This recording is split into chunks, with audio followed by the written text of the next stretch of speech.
I've seen many people in my short walk with God. I went somewhere to preach and I saw a damsel. This young lady looked like an Indian. When I looked upon this lady, I thought maybe she came for that meeting to trust God to win a contract. Because everything about her showcased excellence and glory. But to my greatest dismay, the lady was seeking God to get married. I said, it's not possible. What do you mean? Unless every man in where you live is blind. How old are you? I'm 38 years old. What? Have you been locked up in your room all your life? How come? She said nobody has asked her out in the last 7 years. That was the day I discovered that there's a mystery about light and darkness. There's a mystery, great mystery.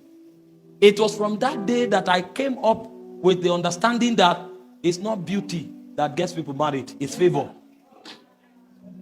But you see, there are many people who don't have enough light. They spend all their money on hair, on eyelashes, and on fingernails. But when you have light, you will know that there is an economy that Esther had.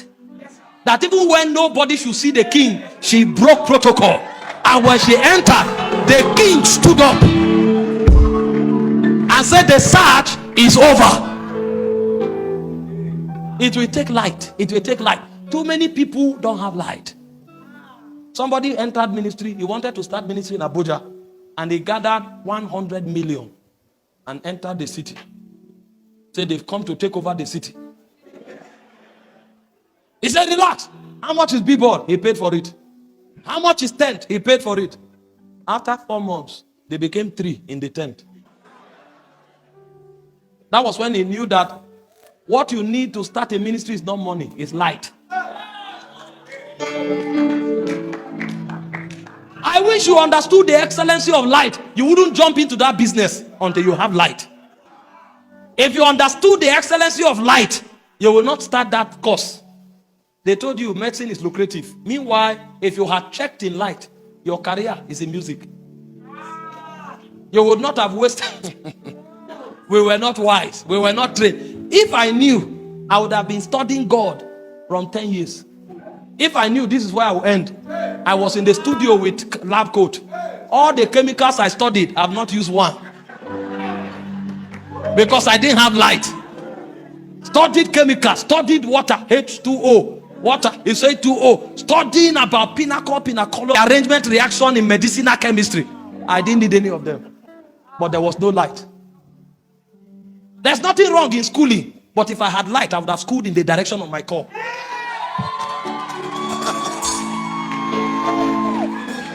I would have schooled. It would have equipped me better. But I didn't have light. I was groping in darkness for many years before I began to hear the sounds of heaven.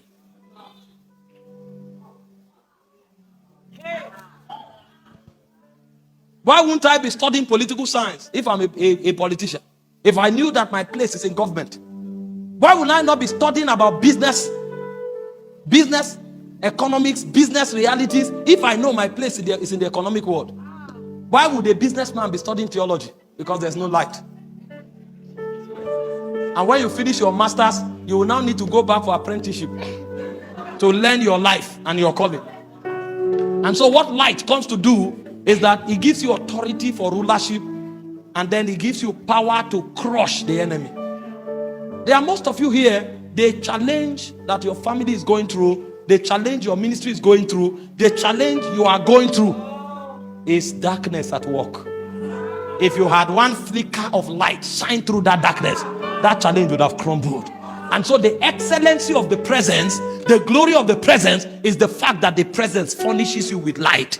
Light that is consistent with your destiny. It looked at Jeremiah. He said, before you were formed in your mother's womb, I knew you. I ordained you and I sanctified you to be a prophet. You are not a priest. Your great-grandfather, your grandfather and your father may be priests. You are a prophet. And your order of the prophetic is to uproot and to plant. And so when Jeremiah enters a city, he knows that he's an architect of civilization. If he sees something that is not consistent with the will of God, he can say, by this time next year, vanish from the face of the earth. Because he found his destiny. That kind of precision and accuracy, you can't pick it in the market. You can't pick it in the Bible school. You will only pick it in the presence. The greatest crisis of destiny is dislocation. Men that should go to Nineveh are on a boat going to another direction. And because they are not in the direction of their destiny, all their efforts count for nothing. Hear this. Your effort will be wasted until light comes to you. I've taught many times, if you are in the wrong direction, speed is not an advantage. Imagine if I'm supposed to go to Benue and I face Gombe. I'm driving on high speed. I have an accident. I stop, change the tire. Engine knock, I repair it. Put in all the labor. After 2 days, I will now arrive Gombe. I'm farther from my destination.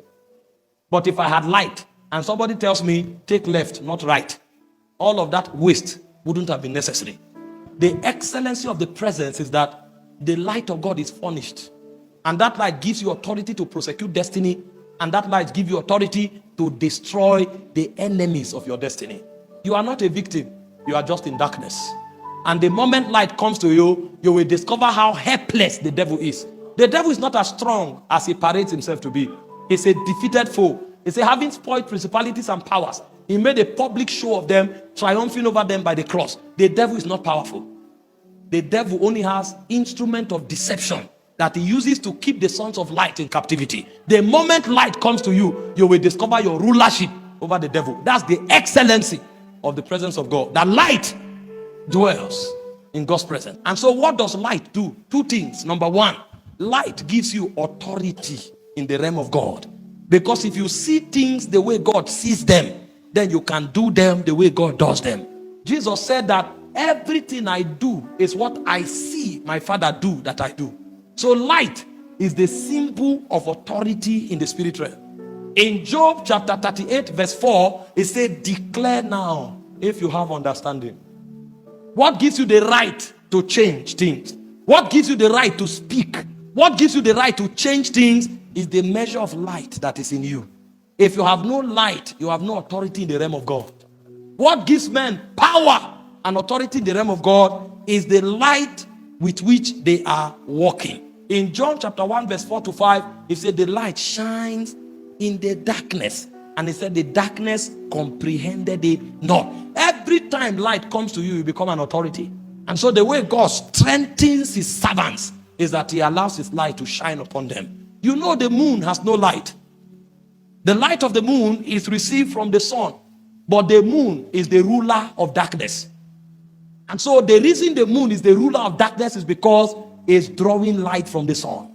That's how we also live and exercise authority on the face of the earth. Because every time we interact with the light of God, we begin to exercise authority. And Job said in Job 29 verse 3, he said, by light, I walk through darkness. If there's anything in your life challenging your Christian experience, is because there's no light in that area. And so the cure to that problem is to visit the presence again. Because the moment light comes, authority is bequeathed. The second thing light does is that it crushes the enemy. The devil will remain a tyrant in your life until light comes. The moment light comes without talking, the devil will run. See what you are struggling with. There are some men that if they show up, they won't need to talk. That thing will vanish forever and ever because they came. Not because they are speaking, but because the light they carry is a witness in the realm of the spirit. In 2 Thessalonians chapter 2 verse 8, it said, and then shall the wicked be revealed, whom the Lord shall consume with the spirit of his mouth, and he shall destroy with the brightness of his coming. Light destroys darkness.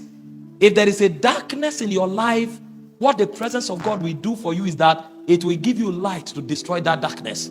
It can be sin, it can be poverty, it can be failure, it can be near success syndrome. It doesn't matter. Darkness has no authority in the dwelling of light. The authority of darkness ends in darkness. But the boundary of light's authority begins from darkness. The moment light shows up, darkness bows. It's a non-negotiable reality. It is eternally so. He said the light shines in the darkness. The darkness knows that it doesn't have the power to comprehend light. And so when you begin to do business in God's presence, the first thing God will do is that he will give you light. He will give you light. That light will give you authority. And that light will empower you to destroy darkness.